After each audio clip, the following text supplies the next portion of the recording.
Hello students, standard 10 subject છે science and technology. વિદ્યાર્થી મિત્રો, આજે આપણે ચેપ્ટર 8ની શરૂઆત કરવાની છે. બરાબર, આપણે બાયોલોજીનું ચેપ્ટર છે એની શરૂઆત કરશું.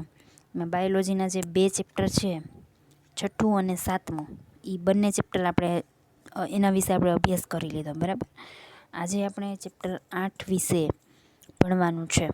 તો સૌપ્રથમ આપણે જે આખું ચેપ્ટર છે એમાંથી અમુક ટોપિક છે એ એક્ઝામમાં રદ કર્યા છે. બરાબર, સિલેબસમાંથી કેન્સલ કરી દીધા છે.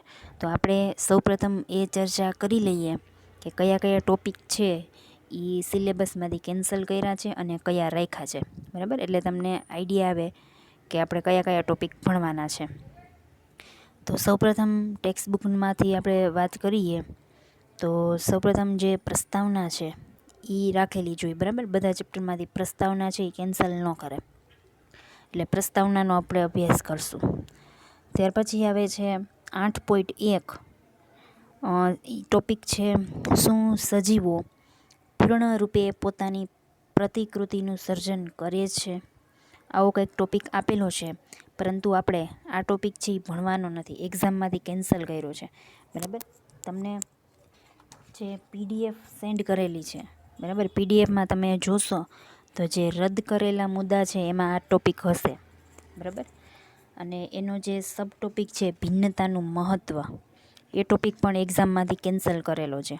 એટલે એ આખું આપણે ટૂંકમાં છે ને 8.1 આખું આપણે નથી જોવાનું. બરાબર, એટલે 8.1 આપણે ભણશું નહીં. એ ભણવાનો કોઈ મતલબ નથી, કેમ કે એમાંથી એક્ઝામમાં કાંઈ પૂછાશે નહીં. બરાબર, ત્યાર પછી આપણે વાત કરીએ નેક્સ્ટ ટોપિક 8.2. તો 8.2 ટોપિકનું નામ છે એકલ સજીવો દ્વારા ઉપયોગમાં લેવાતી પ્રજનનની પદ્ધતિઓ. બરાબર, એની અંદર ઘણા સબ ટોપિક આપેલા છે, 5-6 જેટલા. તો એ લગભગ દરેક વિશે અભ્યાસ કરવાનો છે. બરાબર, એમાં પેલું ભાજન છે એના વિશે પણ અભ્યાસ કરશું. પછી બીજું છે અવખંડન, એના વિશે પણ અભ્યાસ કરશું. પછી ત્રીજું છે પુનર્જનન, એના વિશે પણ અભ્યાસ કરવાનો છે. કલિકા સર્જન એના પછી. બરાબર, ત્યાર પછી છે વાનસ્પતિક પ્રજનન, અને એમાં છેલ્લું આપેલું છે બીજાણુ સર્જન. આ બધી છે એ અલિંગી પ્રજનનની પદ્ધતિઓ છે. બરાબર, એટલે કે એકલ સજીવો જે હોય, મતલબ કે જેમાં નર અને માદા એવું કંઈ ન હોય, ગમે તે સજીવ લ્યો, બરાબર, બધા સરખા જ હોય, કોઈ નર પણ ન હોય અને માદા પણ ન હોય, એવા હોય, એ બધા એકલ સજીવો કહેવાય. એટલે એકલ સજીવોમાં જે પ્રજનન જોવા મળે એને અલિંગી પ્રજનન કહેવાય. બરાબર, એટલે આ 5-6 પદ્ધતિ આપેલી છે અલિંગી પ્રજનનની, દરેક વિશે આપણે માહિતી મેળવશું. ઓકે, ત્યાર પછીનો ટોપિક છે 8.3 લિંગી પ્રજનન. લિંગી પ્રજનન એટલે કે જેમાં જાતિ અલગ જોવા મળે.